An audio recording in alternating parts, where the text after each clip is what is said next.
Kami datang di hadirat-Mu dalam satu kasih dengan bersehati, berjanji setia sampai akhir, mengasihi-Mu Tuhan.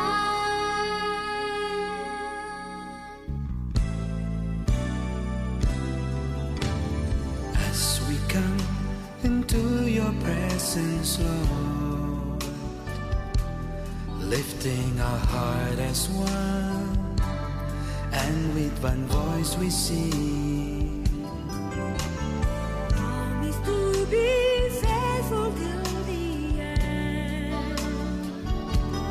Forever love you,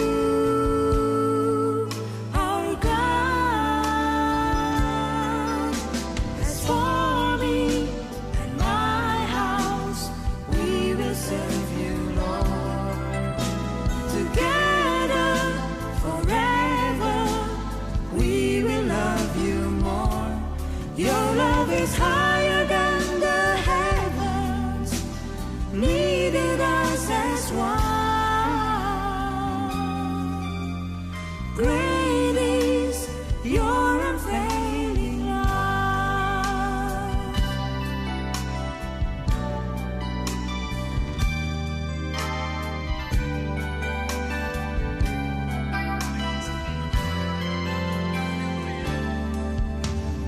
Kami datang di hadirat-Mu dalam satu kasih dengan bersehati, berjanji setia sampai akhir, mengasihi-Mu Yesus. Bersama keluargaku melayani Tuhan, bersatu selamanya mengasihi Engkau. Tiada yang dapat melebihi kasih-Mu ya Tuhan. Bagi kami Engkau segalanya. Bersama keluargaku melayani Tuhan, bersatu selamanya mengasihi Engkau. Tiada yang dapat melebihi kasih-Mu ya Tuhan. Bagi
segalanya. Engkau segalanya. Bagi kami Engkau segalanya.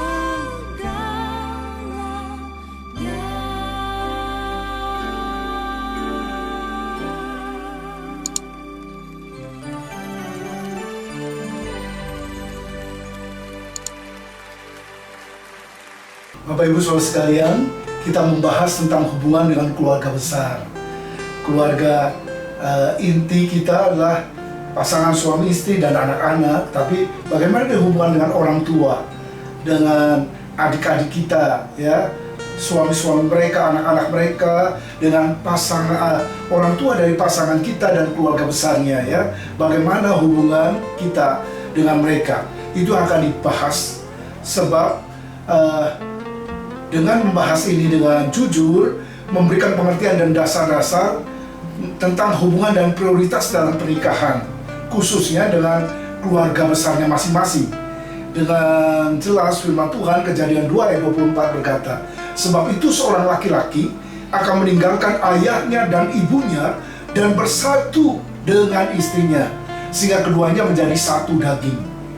Jadi sukses dalam penyatuan ini tergantung daripada suksesnya dari meninggalkan, ya.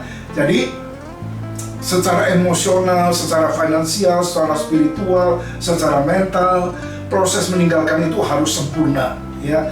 Jadi minimal ada keluarga inti yang terlibat dalam pernikahan, ya, di mana pihak anak meninggalkan orang tuanya, pihak orang tua yang ditinggalkan oleh anaknya yang harus melepaskan, ya. Jadi dari pihak anak yang meninggalkan orang tuanya, mereka diharapkan mampu meninggalkan, ya. Dan itu berarti bisa mandiri, tidak tergantung secara emosional, tidak tergantung secara mental, tidak tergantung secara finansial, dan juga mandiri di bidang spiritual, ya. Jadi kalau dulu orang tuanya selalu mensupport, mendukung, sekarang setelah mereka menikah, mereka harus mandiri, minimal di keempat aspek bidang kehidupan ini, dan kemudian mampu menyusun prioritas dengan benar, ya. Sebab ketika menikah telah mengalami pergeseran prioritas. Tadinya hormat, ketundukan, ya, yang utama adalah prioritasnya orang tua, sekarang kepada pasangan, ya. Dan kemudian mampu untuk memutuskan, mengambil decision, ya, decision maker, menjadi pengambil keputusan. Meskipun mungkin kita tetap membutuhkan orang tua sebagai penasehat, ya, konsultan dan sebagainya, karena mereka lebih senior, punya pengalaman yang lebih banyak, dan kita juga perlu menghormati orang tua, ya, tetap menghormati orang tua meskipun sudah mandiri, sudah menikah, sedemikian rupa. Nah, bentuk hormat kepada orang tua yaitu pertama, kita terus membangun komunikasi yang intens. Meskipun jaraknya sudah jauh, tinggalnya sudah terpisah. Hari ini ada banyak sarana, ya, media-media selain handphone, WA dan sebagainya, untuk kita tetap bisa berkomunikasi dengan orang tua yang jauh, ya, di masa tua mereka, supaya mereka nggak kesepian, ya. Selalu minta nasihat, pandangan, masukan dari orang yang kita anggap senior ini, ya, lebih tua, yang pasti sangat memperhatikan kita, merindukan yang terbaik untuk kita, ya. Mengusahakan untuk datang berkunjung kepada orang tua secara periodik, ya, di hari-hari besar atau di hari-hari khusus, ulang tahun, ya, dan sebagainya. Hadirlah, ya, dan berlaku adil terhadap orang tua dan mertua. Artinya adalah pemberian kasih dalam perlakuan, ya. Kemudian juga terhadap bagaimana dengan saudara suami, dengan saudara istri, harus adil, ya. Nah, saudara, dan orang tua juga harus belajar melepaskan tentunya, ya. Nah, berkat kalau anak tersebut sungguh-sungguh menghormati orang tua mereka, ini adalah perintah Tuhan yang mengandung janji yang dahsyat, yang ada dalam Keluaran 20 ayat 12, Efesus pasal 6, dan juga Kolose pasal 3, ya. Diberikan umur panjang, dianugerahkan kebahagiaan, dan diberikan keindahan dalam menjalani kehidupan, ya. Fulfillness, mengalami the fullness of life, happiness, mengalami the beautiful of life, keindahan-keindahan, kepenuhan, kepuasan dalam kehidupan. Nah, bagaimana dengan pihak orang tua yang ditinggalkan? Pertama, mereka harus melepaskan anak dengan sukacita, khususnya diawali pada hari pernikahan.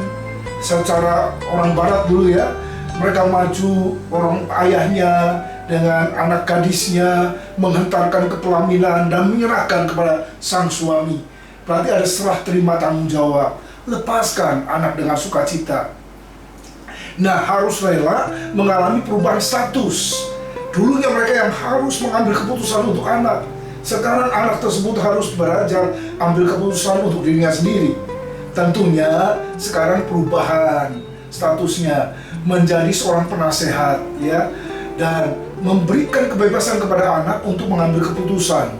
Jangan mendominasi, jangan memaksa, jangan menguasai anak tersebut, ya. Apalagi menentukan masa depan anak yang sudah menikah, termasuk pendidikan cucu-cucunya, ya. So, berikan kebebasan kepada anaknya.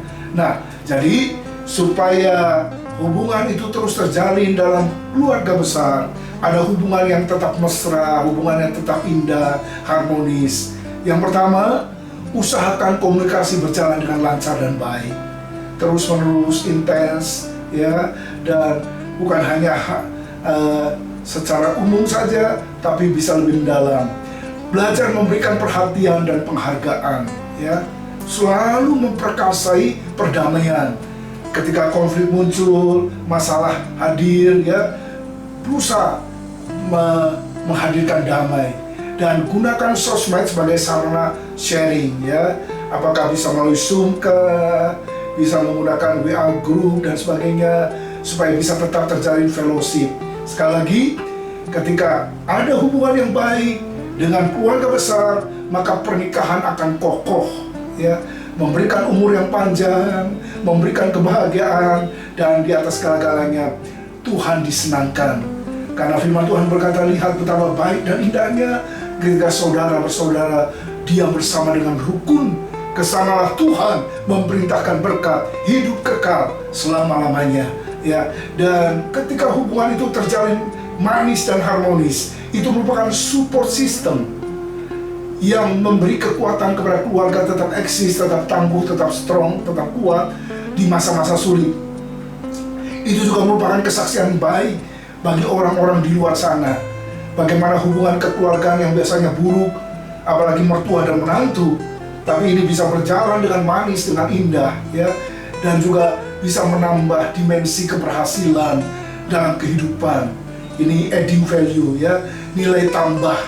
Jadi ini bukan hanya sukses di bidang finansial, tapi juga relasional, ya, dan ini merupakan gambaran yang hidup tentang keluarga Allah dalam Kristus. Jadi Bapak Ibu Saudara sekalian, meninggalkan orang tua bukan berarti mengabaikan, ya, tapi tetap mengasihi, tetap menghormati, tetap memperdulikan mereka sebagaimana kita pernah tinggal dalam asuhan kasih sayang mereka. Tuhan Yesus memberkati Bapak Ibu Saudara sekalian, dan mari kita tetap jaga keharmonisan dalam keluarga besar. Amin.